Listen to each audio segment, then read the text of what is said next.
Bonjour et shalom pour cette nouvelle édition de notre magazine hebdomadaire d'analyse géopolitique intitulé Israël dans sa région, Israël au cœur du Moyen-Orient. Nous avons choisi de nous pencher aujourd'hui sur un sujet de déontologie journalistique en analysant les différents problèmes et dilemmes éthiques rencontrés par les équipes de journalistes et correspondants travaillant comme en Israël sur les zones de conflits ouverts. Surtout quand ces conflits sont, comme on le dit dans le jargon de l'ONU pour qualifier les affrontements israélo-palestiniens, des conflits asymétriques et à basse intensité. Alors, trois brèves précisions avant de débattre avec notre invité de cette semaine. Comme nous l'avons déjà souligné dans plusieurs de nos magazines, voilà des années et même des décennies que pas une semaine se passe sans que telle ou telle organisation internationale ou bien tel ou tel média, cela arrive aussi, journal, site internet, chaîne de télévision, ne se positionne de manière assez partisane contre Israël, soit pour ce qui est des organisations internationales en votant tel ou tel type de résolution, soit en pondant un article ou un reportage virulent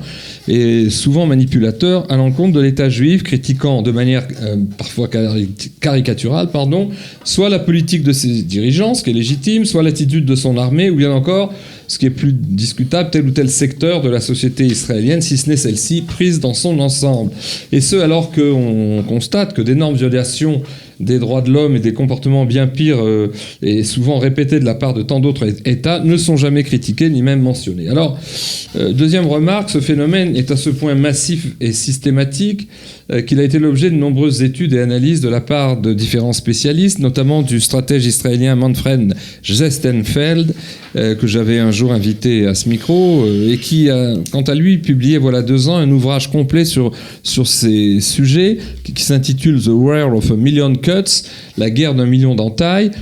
Ces entailles, ce sont justement les manipulations qui peuvent intervenir de la part d'organisations ou de médias. Et il faudrait à ce titre rappeler aussi la formule restée célèbre du regretté journaliste et expert juif Paul Giniewski qui avait déclaré, de manière un peu polémique, il faut le dire, Israël n'est pas critiqué pour ce qu'il fait ou ne fait pas, mais tout simplement pour ce qu'il est, à savoir le juif parmi les nations. Fin de citation. Or, dernière remarque, il semble que les choses se compliquent encore lorsque les équipes de journalistes et les correspondants des grands médias internationaux doivent couvrir sur le terrain, je le disais à l'instant, ce qu'on appelle des conflits asymétriques à basse intensité. Ce qui est le cas du conflit israélo-palestinien qui oppose un État et une armée plus ou moins conventionnelle à des groupes militants nationalistes et terroristes pour qui la fin justifie les moyens. Ces derniers apparaissant souvent aux yeux des observateurs occidentaux, que sont les journalistes, comme des underdogs et de malheureuses et constantes victimes de ce conflit. Alors pour parler aujourd'hui de tout cela et de ces sujets un petit peu délicats avec nous dans le studio, Michael Ilouz, j'ai une connaissance de longue date que j'ai le plaisir de recevoir cette fois-ci comme arrosé, si j'ose dire, journaliste, et surtout de longues années durant, producteur au bureau de Jérusalem de la chaîne de télévision française TF1. Alors, première question, Michael, dans votre activité quotidienne de journaliste et de correspondant, et de producteur organisant le travail des correspondants de presse souvent sur le terrain, avez-vous certaines fois, oui ou non, touché du doigt ces pratiques de l'Israël bashing, des fois inconscients, des fois volontaires, ou de ce qu'on appelle la délégitimation d'Israël? Et si c'est le cas, comment vous les avez ressentis? J'imagine que c'est pas noir et blanc, mais on aimerait vous entendre. Alors, bonjour Richard. Et tout d'abord quelques mots. Effectivement, j'ai été producteur du bureau de TF1 à Jérusalem depuis 1990 avec une interruption en 97 pendant quelques années. Et je ne parle pas donc ici au nom de TF1, d'abord parce que je ne fais plus partie du bureau de TF1 à Jérusalem. Qui a été fermé, on en reparlera tout à l'heure. Voilà. Et d'autre part, je n'ai aucune critique à émettre à l'égard de TF1 en tant qu'employeur ou en tant que rédaction. Vous avez employé les mots de couverture caricaturale, parfois de parti pris ou de manipulation. En tout cas, je ne peux certainement pas reprendre ces termes à mon compte pour mes années de collaboration avec TF1. Alors, je n'ai effectivement que des louanges pour TF1 et en tant qu'employeur, je le répète, et en tant que rédaction. Alors évidemment, tout n'a pas toujours été rose. J'ai eu des conflits avec des individus au sein de cette rédaction, mais l'un dans l'autre, rien qui ne m'ait rendu la vie impossible, au moins du point de vue journalistique. Alors, si effectivement, alors j'ai travaillé aussi à TF1 en tant que producteur, mais aussi en tant que correspondant j'étais par exemple le premier correspondant dans la région de Feu e-Télévision, qui est l'ancêtre de CTV maintenant, la chaîne d'information qui dépend de Canal+. J'ai aussi travaillé en radio et en presse écrite. Alors, si effectivement j'ai rencontré parfois des journalistes qui pouvaient être de parti pris, je pense qu'il ne s'agissait pas tant d'une position idéologique, d'une forme de militantisme, mais une façon d'aller dans le sens du vent. Politiquement correct, en quelque sorte. Voilà, il fallait aller dans le sens de ce qu'il pensait être attendu. Et bon, il n'y a pas grand-chose à faire dans ces cas-là, si ce n'est parfois essayer de faire remarquer discrètement que la réalité est peut-être un petit peu plus compliquée que ce qu'ils émettaient. Mais en règle générale, les gens avec lesquels j'ai travaillé ont toujours fait preuve d'abord d'une maîtrise du dossier, d'une connaissance approfondie de son histoire et aussi de ses conséquences aussi bien sur le Moyen-Orient en règle générale que sur les relations avec l'Occident. Alors pour prendre un exemple, parce que je vais vous pousser dans vos retranchements, non pas par rapport du tout à TF1, mais par rapport à votre expérience. J'ai quelques mois au début de nos magazines, j'ai interviewé aussi quelqu'un que vous connaissez bien, Stéphane Amar, qui lui aussi a une expérience peut-être plus courte, mais assez intéressante. Alors, prenons un exemple. Il s'est avéré que pendant la première intifada, des années qui a commencé en décembre 87, et puis qui s'est poursuivi quelques années, plusieurs témoignages ont montré qu'il est arrivé à de maintes reprises que l'arrivée d'équipes de journalistes de télévision dans un village palestinien qui était resté calme jusque-là, a en tant que tel provoqué l'ouverture d'incidents violents contre les barrages de soldats qui étaient autour de ces villages, et ce tout simplement parce que les assaillants savaient que ces scènes de jet de pierre allaient être filmées. Alors, c'est un exemple parmi sans doute tant d'autres, mais en fait, c'est pour faire appel à votre compétence que je vous ai demandé de venir. N'en ressortit-il pas que dans ce genre de cas, le média sort de son rôle, risque de sortir de son rôle d'observateur en devenant acteur du conflit ?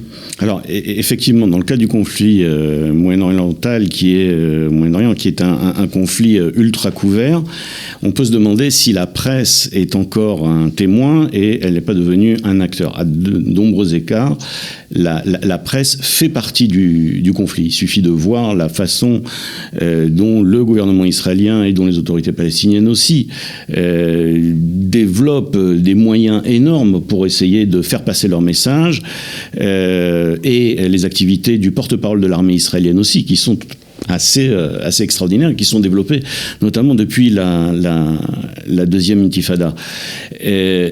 Et donc là rentre en jeu tout le professionnalisme du journalisme. Il m'est arrivé effectivement avec des équipes d'arriver dans une zone ou dans une situation qui était tendue, et il m'est arrivé aussi à très nombreuses reprises que lorsque notre présence pouvait provoquer effectivement l'ouverture d'incidents, l'ouverture de problèmes, eh bien, ou alors on se retirait, ou alors les images qui avaient été tournées n'étaient pas utilisées. Et là, ça dépend effectivement du professionnalisme des gens avec lesquels on travaille. Mais c'est vrai que dans le cadre d'une manifestation, et c'est un petit peu la règle du genre, pourquoi est-ce qu'on manifeste si ce n'est pour obtenir une couverture médiatique importante, que ce soit dans la région ou que ce soit lors d'une manifestation à la République à Paris. Mais est-ce que ce phénomène que vous avez vécu, ces expériences, sont des phénomènes constants, en régression ou bien en aggravation, en ascension? Richard, j'ai l'impression qu'on part d'un temps que les moins de 40 ans ne peuvent pas connaître. Nous sommes au XXIe siècle et on aborde des problématiques qui étaient pertinentes au XXe siècle. Ce n'est plus vrai pour de très nombreuses raisons. Tout d'abord parce que l'époque où la presse traditionnelle, la presse institutionnalisée, qu'il s'agisse de télévision, de radio ou même de la presse écrite, cette période où cette presse-là pouvait déterminer la lecture de ce qui se passait au Moyen-Orient, eh bien, cette période-là est finie. Pour de très nombreuses raisons. La première, c'est effectivement l'arrivée d'Internet, tout le monde l'a compris, mais aussi des réseaux sociaux. Il y a de plus en plus de gens qui ne s'informent pas par les moyens traditionnels, mais uniquement par Facebook, par exemple. Et donc, la possibilité d'influencer l'opinion, si tant est qu'il y a une influence de l'opinion, on reviendra là-dessus, et aujourd'hui, je dirais pas quasiment nulle, mais en tout cas, n'est plus du tout d'actualité. On ne peut plus aujourd'hui, si tant est que ça a été le cas dans le passé, influencer la lecture d'un conflit uniquement à travers les médias traditionnels. C'est fini. Oui, notamment parce qu'il n'y a pas d'observateur, finalement. Un observateur, c'est censé être, à défaut d'être objectif, car c'est impossible, censé être honnête, parce que les observateurs sont plus finalement ceux qui donnent à voir le conflit, mais plutôt les acteurs eux-mêmes, d'une certaine manière. C'est ce que disait Edgar Morin, il demandait, mais d'où est-ce que tu parles ? C'est-à-dire, il reprend l'injonction de 1968. Lors d'un débat, on demandait toujours aux partisans de se positionner. Et d'où est-ce que tu parles ? C'est-à-dire que on peut se poser effectivement la question de l'objectivité, mais c'est, une fois de plus, c'est un débat d'arrière-garde. Est-ce qu'aujourd'hui, justement, avec le développement ce qu'on appelle les médias alternatifs, est-ce que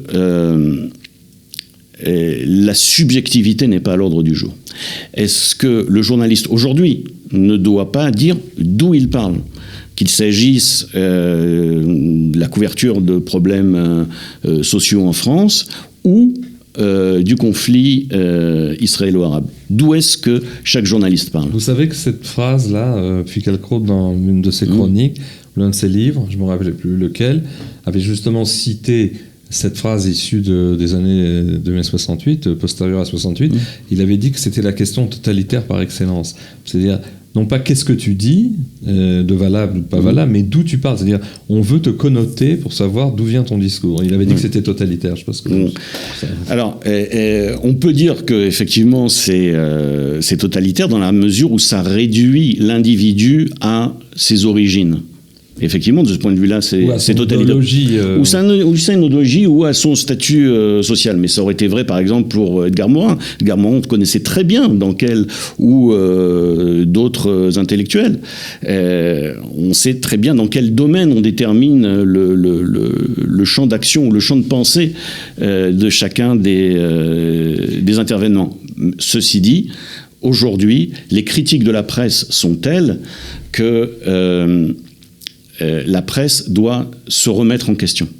Et une des questions qui est posée aujourd'hui, pas seulement dans le cadre du conflit au Moyen-Orient, mais en règle générale, c'est de savoir si ces 150 dernières années, cette ère de démocratie en Europe, cette ère de presse n'arrive pas à sa fin. Et on semble être aujourd'hui dans une période intermédiaire, peut-être délétère, où la presse est la cible de critiques souvent justifiées. Pour autant, il ne faut pas considérer que les médias alternatifs sont la panacée universelle. Il y a aussi beaucoup de problèmes à ce niveau-là. Et la question est de savoir quels sont aujourd'hui... Le débat tourne autour de cela. Est-ce qu'on va avoir un retour vers des médias de référence Ou au contraire, est-ce qu'on va aller vers l'éclatement, l'explosion des théories de la conspiration ?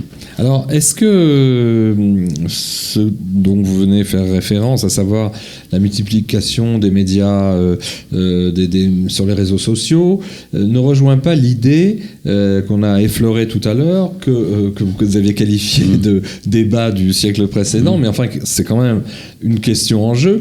Est-ce que ça ne rejoint pas l'idée de cette fameuse valorisation à laquelle on assiste dans tous les débats aujourd'hui, et sur la scène aussi mondiale, des narratifs, le narratif de la cause israélienne ou palestinienne, etc.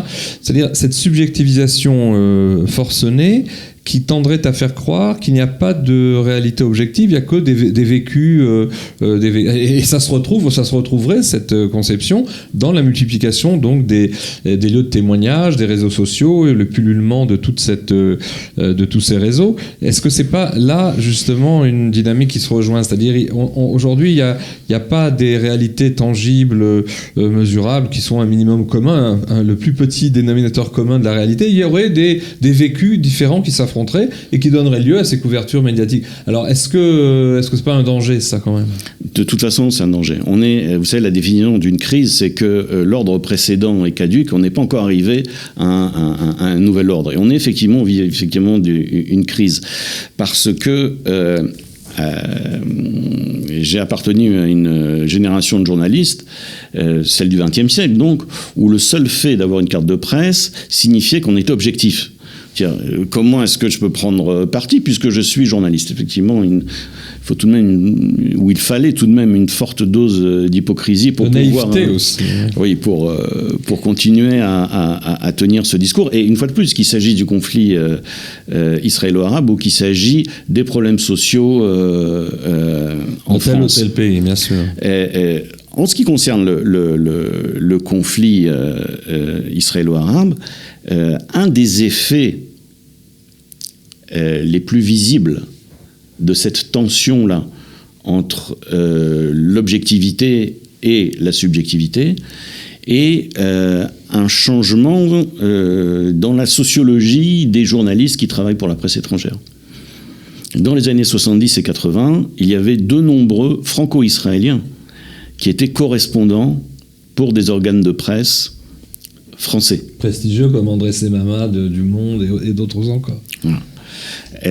Aujourd'hui, la situation a changé. Sans doute parce que chat échaudé craint l'eau froide. Les rédactions en France préfèrent s'en tenir à une approche beaucoup plus orthodoxe de l'objectivité et à envoyer sur place des journalistes, d'abord professionnels, qui connaissent leur dossier et qui ne sont pas liés au conflit. De manière identitaire, vous voulez dire ?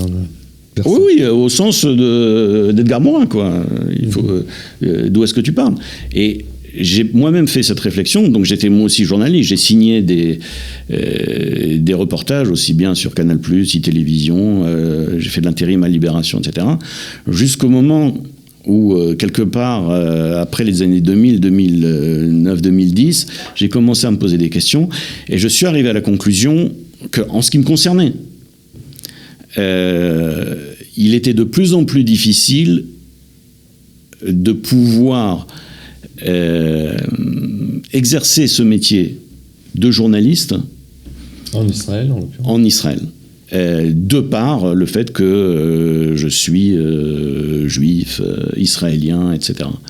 Il y a quelques années, ça avait été le cas du journaliste, du correspondant du New York Times, qui était lui aussi américano-israélien, et dont le fils servait dans l'armée. À ce moment-là, il y avait eu une levée de bouclier dans la rédaction du New York Times, mais comment est-ce qu'il peut continuer à être correspondant du New York Times alors que son fils est à l'armée? J'ai pas de réponse à ces questions. Je sais que j'ai trouvé une réponse pour moi, qui en l'occurrence était de continuer à détenir une carte de presse en étant producer. C'est-à-dire qu'un producteur, un producer en anglais, est quelqu'un qui prépare le travail du journaliste, qui déblaye le terrain. Vous n'étiez pas au premier rang, c'est ça? Voilà. j'ai décidé de ne plus être au premier rang, de ne plus signer de papier. Surfait sur cette ambiguïté, finalement. Parce que voilà, j'ai coupé l'ambiguïté, si vous voulez. C'était un petit peu la suite logique de mon arrivée en Israël, de mon alliance, pour mettre fin à la double allégeance dont certains accusent les Juifs. Eh bien, je devais mettre une deuxième fois fin à cette double allégeance en tant qu'Israélien et que journaliste. Je tiens à préciser que c'est ma position et je la défends évidemment. Je ne montre pas du doigt d'autres personnes ou ceux qui ont fait des choix différents. Je pense simplement que nous sommes aujourd'hui à un moment de l'histoire du journalisme. Et une fois de plus, certains parlent de la fin d'une époque où il est de plus en plus difficile de pouvoir en toute conscience faire preuve d'objectivité. D'honnêteté, disons. Ou d'honnêteté, l'un étant lié à l'autre. Alors, si on en revient donc à ces catégories du journalisme classique qui ont plus ou moins éclaté, et vous en avez expliqué les raisons à l'instant, en fait, tout notre débat qui dure depuis un quart d'heure entre nous, ne revient-il pas autour de cette définition de base qu'on apprend toujours dans les écoles de journalisme, que informer, c'est choisir. À savoir, choisir tel sujet ou pas un autre, choisir telle personne ou telle autre à interviewer, choisir telle coupure. Ça, c'est un problème aussi qui a quand même existé au niveau des montages quand on veut soit exclure, soit au contraire insérer tel ou tel passage difficile ou en tout cas sujet à polémique. Et puis surtout, lorsque on choisit d'employer tel ou tel registre de mots et d'expressions toutes faites. Les exemples sont nombreux. Moi, j'ai connu ici, même comme ami, des collègues, des journalistes, bien que, en ce qui me concerne, j'ai depuis longtemps travaillé dans les médias, soit israéliens comme le Jérusalem Post, soit des médias, j'étais correspondant de médias juifs français, donc il n'y avait plus d'ambiguïté, c'était du côté juif que ça se passait, mais j'ai connu des journalistes travaillant comme correspondants de certaines grandes chaînes européennes, y compris avec une kippa sur la tête, qui, par autocensure, et parce que c'était comme ça qu'ils pouvaient conserver leur emploi, lorsqu'ils faisaient des reportages, parlaient de colons, d'occupation, etc., alors qu'ils n'y croyaient pas. Écoutez, d'abord, revenons au terme de colons ou d'occupation. À partir du moment où Israël n'a pas appliqué son droit sur la Cisjordanie et la bande de Gaza à l'époque, à la différence de ce qui s'est passé dans le Golan et à Jérusalem-Est, ces territoires ne relèvent pas d'Israël. Et donc toute présence juive ou israélienne sur des territoires où la loi israélienne n'est pas appliquée ne relève pas du territoire israélien. Et donc une présence israélienne sur ces territoires peut être qualifiée de colonie. D'ailleurs, vous pourrez chercher dans le petit Robert, on parle de la colonie française, c'est un exemple qui est donné, la colonie française à Washington. Évidemment, on sait très bien qu'il n'y a pas de colons français à Washington, mais on sait très bien qu'à partir du moment où il y a un groupe de gens qui sortent de la métropole pour aller vivre ailleurs, ils constituent une colonie. Alors je sais que les mots sont connotés. C'est d'ailleurs ce que dit, vous avez cité Finkielkraut, Finkielkraut parle de cela aussi, mais si les mots sont malades, ce n'est pas le travail des journalistes de les guérir, c'est peut-être le travail des intellectuels.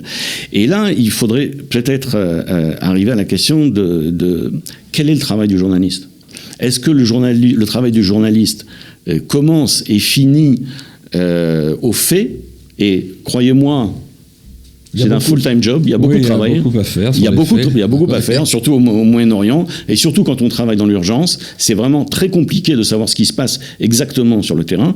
Ou alors on peut demander aux journalistes non seulement d'être un historien de l'instant, comme dirait l'autre, ou alors on peut lui demander aussi d'être un historien, un philosophe, un moraliste, j'en passe et des meilleurs. Si on adopte donc la position suivant laquelle le journaliste doit être quelqu'un qui fait un travail de référence, il faudrait revenir aux fondamentaux. C'est-à-dire les faits, que les faits et uniquement les faits, séparer évidemment les faits de l'analyse. Et je pense du commentaire. Et du commentaire, absolument. Et je pense que aujourd'hui, dans les rédactions, que ce soit en France ou évidemment aux États-Unis, il y a un véritable travail de fond qui est fait sur la question. Je vous reprends tout de même parce que c'est emblématique sur cette question des colons. Vous vous souvenez le film qui avait été fait par l'un de nos amis communs il y a quelques dizaines d'années, Décryptage, qui s'est penché sur ces sujets en essayant de comprendre pourquoi il y avait une certaine information européenne et surtout française qui était, disons, un peu dissymétrique. Et entre autres, les cinéastes, Jacques Tarnereau et Philippe Bensoussan, avaient interviewé longuement l'un des correspondants du Monde qui était alors en poste, qui portait un autre nom, je ne reviens plus à l'esprit, mais dont le nom réel était Barour. Donc il était Barour, il était clair que c'était un bon juif en l'occurrence. Et lui, alors... Il avait pris comme nom de plume le nom d'un résistant communiste, si je me souviens bien. C'est ça. Et donc, ce gars-là, assez intéressant, longuement interrogé sur la question des colons, reconnaît que le mot est connoté. C'est-à-dire que, ok, il y a des raisons juridico qui sont l'objet d'un débat, vous en avez évoqué l'un des aspects, mais il y a l'idée que, tout de même, employer sur la présence israélienne et employer systématiquement ce vocable.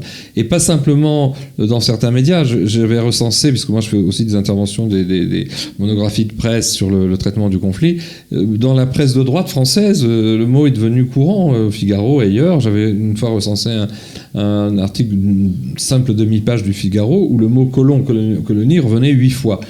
Alors, c'est un réflexe, c'est du politiquement correct, j'en sais rien, mais c'est surtout, de manière presque pavlovienne, le renvoi d'une notion, si vous voulez, qui est très connotée en France, parce que ça n'a pas le même sens, c'est ce qu'avait dit justement le correspondant du Monde, de parler de settler, settlement en anglais, n'a pas la connotation négative, la même connotation négative que de parler de colon en français, parce que ça renvoie finalement au passé français. C'est un problème franco-français, c'est plus le problème du conflit.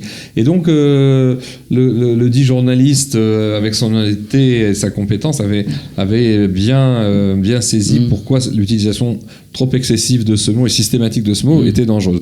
Mais j'en reviens à part cet éclairage-là un peu délicat, j'en reviens au problème que je vous avais posé. Est-ce que même dans les médias sociaux, même si on parle de narratif et d'explosion des conceptions personnelles, des réalités personnelles, est-ce que, de toute manière, informer, c'est pas choisir? C'est-à-dire que vous avez vous-même vécu le fait que informer, c'est choisir qualitativement et quantitativement.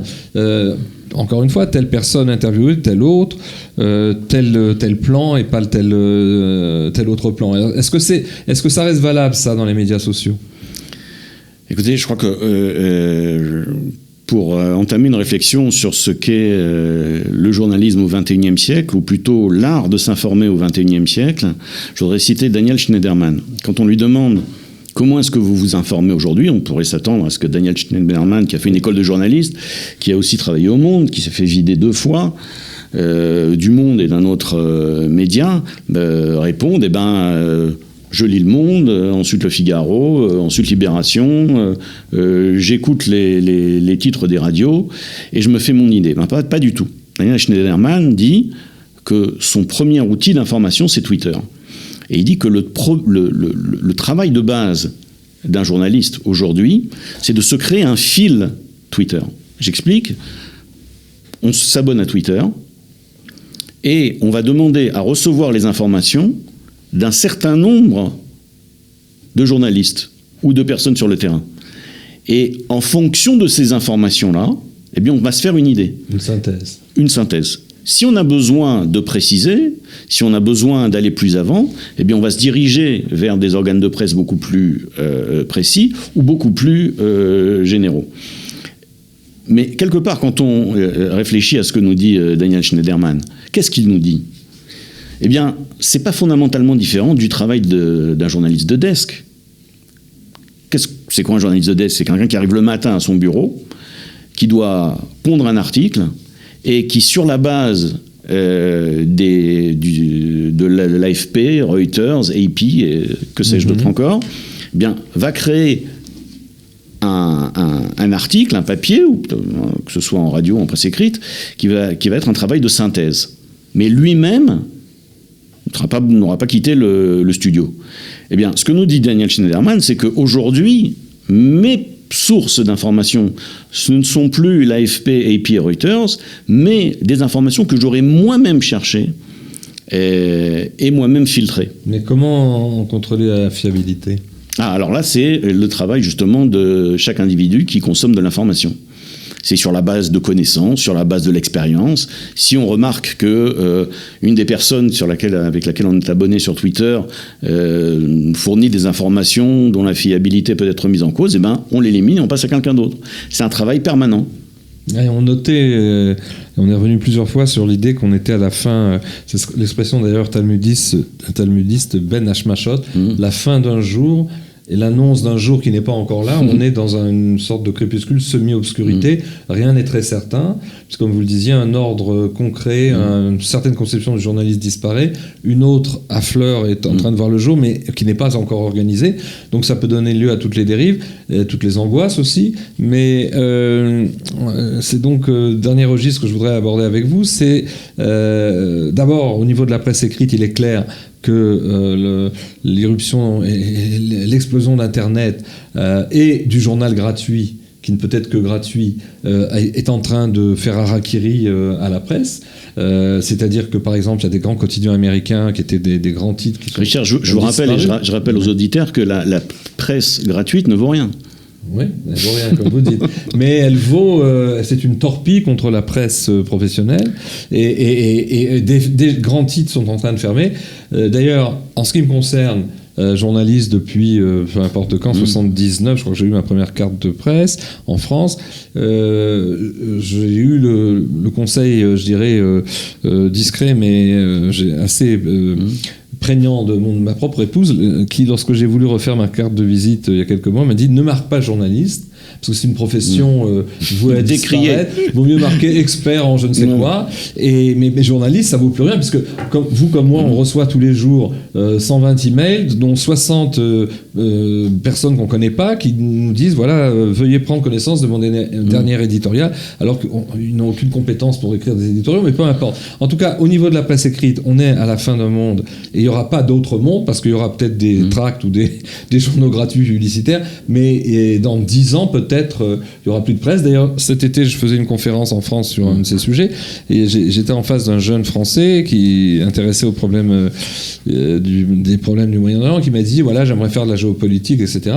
Et puis, le journaliste, je lui ai dit, écoutez, devenez spécialiste d'un des dossiers du Moyen-Orient ou de la géopolitique régionale, mais surtout, dans 10 ans, je ne sais pas si vous trouverez, si ce n'est peut-être sur Internet ou ailleurs, on ne pourra plus être journaliste de presse écrite. Mais en ce qui vous concerne, et c'est le deuxième volet de mon engagement, si vous voulez, de mon incitation à ce que vous réagissiez, vous avez connu aussi en télévision la fin d'une époque. Alors vous allez nous en parler. Presse écrite et télévision, on est en train de switcher complètement.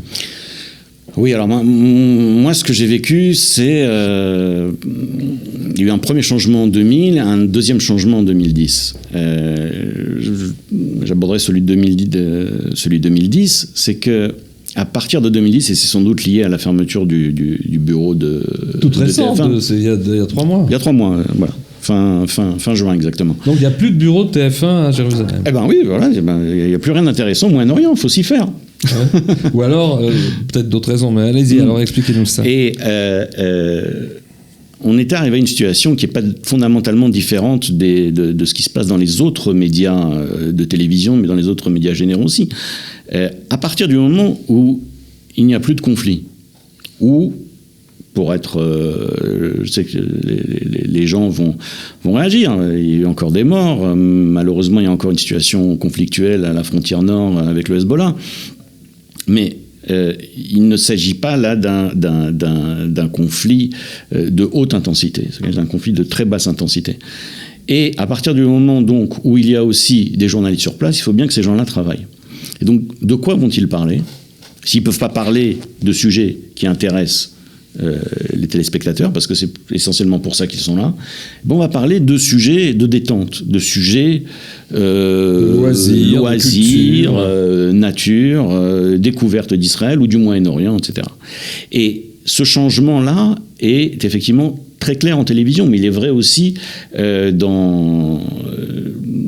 aussi bien en presse écrite qu'en radio.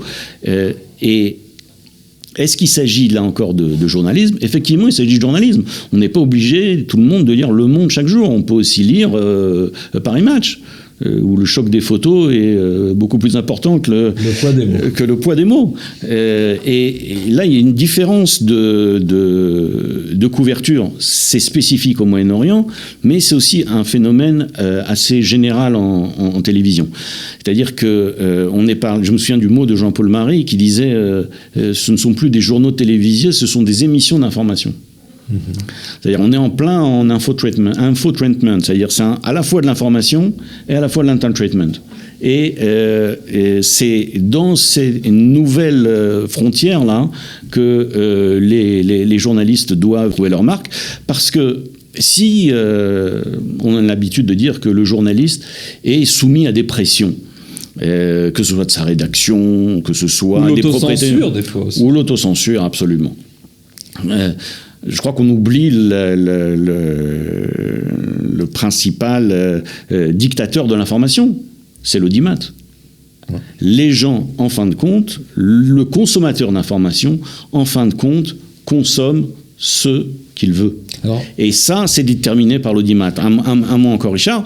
Il faut savoir que nous, quand on parle d'audimat, on se dit, ben voilà, le journal de 13h ou le journal de 20h a eu tant d'audimat. Mais les professionnels de la télévision ou de la radio ont un audimat minute par minute qui leur permet de déterminer quel est l'audimat pour tel ou tel sujet. Et alors, quand il y a des sujets... Et décourter en live un sujet pour passer à un autre, peut-être ? Ah non, non. C'est-à-dire l'audimat, on le reçoit après le journal. Mais il y a un post-mortem, c'est-à-dire après la diffusion du journal, on essaie d'analyser, voir ce qui a marché, voir ce qui n'a pas marché. Et systématiquement, les informations de l'étranger ne bénéficient pas d'un audimat élevé. C'est là un understatement. Et particulièrement ce qui se passe au Moyen-Orient. Je voudrais d'ailleurs citer ce que m'avait dit un correspondant qui était que j'ai connu au début des années 2000 et qui, avant de venir en poste à Jérusalem, a fait la tournée des popotes, la tournée de différents services de son journal. Il dit, ben voilà, je vais venir au Moyen-Orient, est-ce que tu peux si tu as des sujets à me demander, n'hésite pas à m'appeler, je serai très heureux de le faire. D'accord, donc il va faire le service santé, le service sport, etc. Finalement, il va voir le rédac-chef. Il dit, voilà, comme tu le sais, j'ai été nommé. Si tu as besoin de quoi que ce soit, il dit, c'est toi qui vas être à Jérusalem ? Il dit, ouais. Et il lui dit, Jérusalem, ça fait depuis 2000 ans que ça dure. C'est toujours la même chose. On n'y comprend rien. Et ça emmerde tout le monde. Et le dernier point est déterminant. C'est vrai que les gens s'y intéressent de moins en moins. Et la meilleure preuve, c'est que j'ai connu le bureau de CNN, par exemple, avec une trentaine de personnes. Le bureau de ABC États-Unis avec 40 personnes. Aujourd'hui, ils sont respectivement 2 et 4. Mais alors ça ne nous explique pas pourquoi TF1 a fermé. Alors dites-nous pourquoi TF1 a fermé, concrètement. Exactement pour la raison que je viens d'énumérer. Les gens ne sont plus intéressés à consommer des informations venant de Jérusalem. Vous m'aviez dit que c'est pour cette raison que le bureau, ces dernières années, s'est transformé en bureau régional qui couvrait toute la région dans d'autres pays et pas à l'œil du cyclone de Jérusalem. Absolument. Donc on était de plus en plus impliqués dans ce qui se passait en Jordanie, il ne se passe pas grand-chose. Dans ce qui se passait en Égypte, il ne se passe pas grand-chose non plus. Et la raison pour laquelle le bureau de TF1 n'avait pas fermé avant, ou d'autres bureaux, d'autres correspondants sont encore présents dans la région, c'était le printemps arabe. À partir de 2010... il y avait des choses à couvrir, c'est-à-dire aussi bien... Une ébullition. Voilà. aussi bien en Égypte qu'en Syrie, etc. Et la base des journalistes, c'était vrai pour le bureau TF1 Jérusalem, mais c'était vrai aussi pour d'autres organes de presse, eh bien c'était Jérusalem.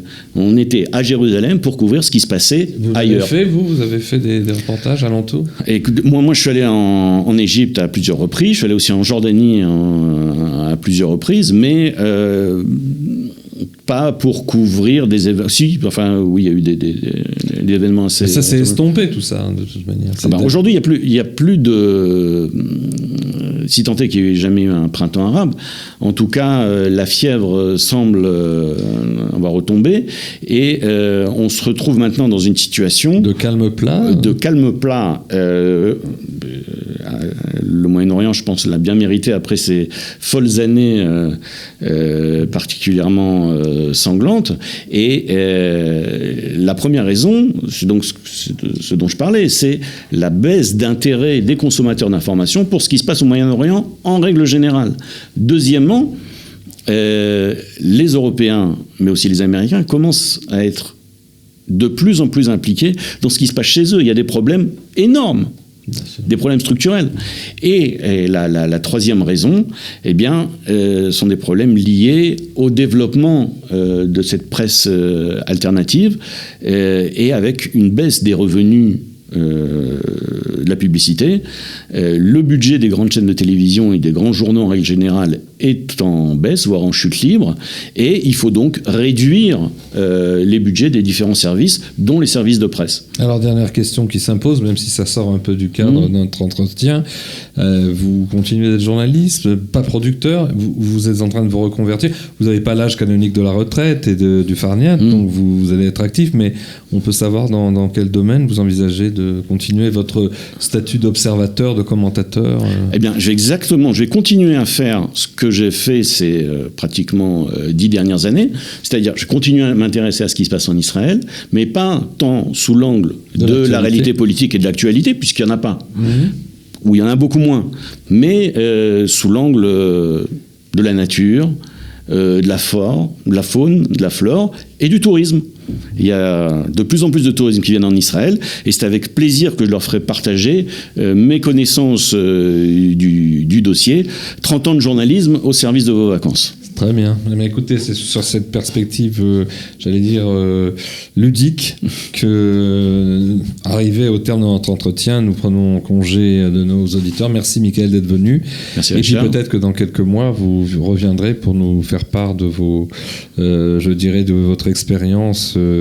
Non plus n'était jamais un guide de conscience en tant que journaliste, mais de guide sur le terrain en Israël, parce que ça doit quand même valoir le coup.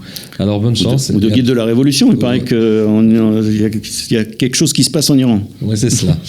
Eh bien, merci Michael, et à bientôt. À bientôt. Merci de nous avoir écoutés.